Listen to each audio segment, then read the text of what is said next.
Welcome to Aravinda కథలు. ఒకసారి స్వర్గలోకంలో లక్ష్మీదేవి తన పారిజాతవనంలో కూర్చొని ఒక ఆలోచనలో మునిగిపోయింది. ఆమెని చూడడానికి 2 కళ్ళు సరిపోవు.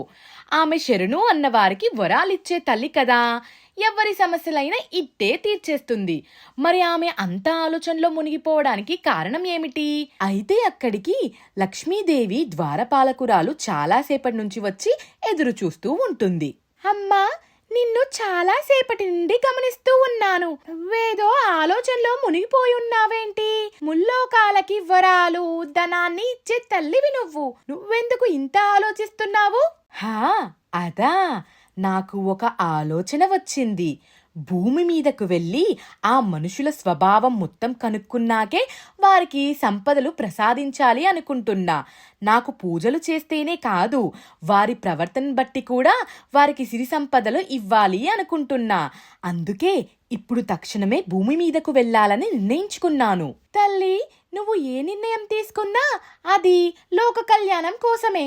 అప్పుడు లక్ష్మీదేవి తక్షణమే భూమి మీదకు వెళ్తుంది. ఆమె ఒక సాధారణ వృద్ధ స్త్రీ రూపంలో భూమిపై ఒక చిన్న గ్రామానికి వెళ్ళింది. అక్కడికి వెళ్ళగానే ఆమెకు 2 ఇల్లు కనిపిస్తాయి. ఒకటి పెద్ద బంగారు తలుపులతో మెరిసే ధనవంతుని ఇల్లు. ఆ ఇంట్లో వాళ్ళు రాజభోగాలతో ఉన్నారు. దాని పక్కనే ఒక చిన్న గడ్డి తలుపులతో ఒక పేదవాడి ఇల్లు కనిపించింది. వారి వద్ద డబ్బు లేకపోయినా సంతోషానికి మాత్రం కొదవలేదు. ఇక లక్ష్మీదేవి వారి ఇద్దరిని పరీక్షించి వారికి సిరి సంపదలు ఇవ్వాలి అనుకుంటుంది. మొదటగా ధనవంతుడి ఇంటికి వెళ్ళింది. ఆ ధనవంతుడి ఇంట్లో ఎటు చూసినా బంగారు పాత్రలు, విలాసమైన వస్తువులు, కాని సంతోషం మాత్రం లేదు. అతను ఎప్పుడూ ఇంట్లో ఎవరి మీదో ఒకరి మీద కోప్పడడం, అరవడం చేస్తూ ఉన్నాడు. డబ్బు పొగరు ఎక్కువై పని వాళ్ళని, ఇంట్లో వాళ్ళని లెక్క చేయడం లేదు. అప్పుడు లక్ష్మీదేవి ఒక ముసలావిడ రూపంలో పాత బట్టలు వేసుకొని ఆహారం కోసం అతని ఇంటికి వచ్చింది. ఏమమ్మో, ఎవరు నువ్వు? ఎంత ధైర్యం ఉంటే నా ఇంట్లోకి నన్నే అడగకుండా వస్తావు?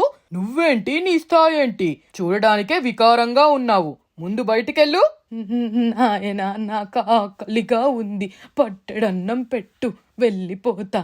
అన్నమా? ఇదిల్లనుకున్నావా లేక సత్రం అనుకున్నావా? దారిన పోయే నీలాంటి వాళ్లకు అన్నం పెట్టడానికి. అన్నం లేదేం లేదు, వెళ్ళిపో. అసలు నిన్ను చూస్తేనే కంపరంగా ఉంది అని ఆమెను పంపించేస్తాడు. అప్పుడు బయటకు వచ్చిన లక్ష్మీదేవి, ఛీ, నీలాంటి మనస్తత్వం ఉన్నవాడిగా నేను డబ్బులిచ్చింది. నన్ను చూస్తే కంపరంగా ఉంది అన్నావు కదా.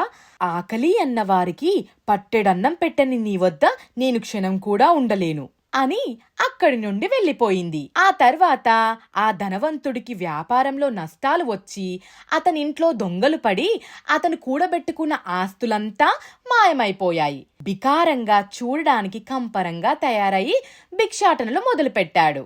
ఇక లక్ష్మీదేవి పక్కనే ఉన్న పూరి గుడిసె వద్దకు వెళ్ళింది. ఆ గుడిసెలో వ్యక్తులు భోగాలు అనుభవించకపోయినా భార్యా పిల్లలతో ఉన్న దాంట్లో సంతోషంగా ఉన్నారు. ఆ ఇల్లు నవ్వులతో, పిల్లలతో సందడిగా ఉంటుంది.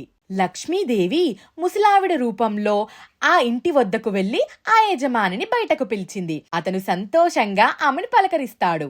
అమ్మా, ఎవరు నువ్వు? నీకేం కావాలి? ఇలా మా ఇంటికెందుకొచ్చావు?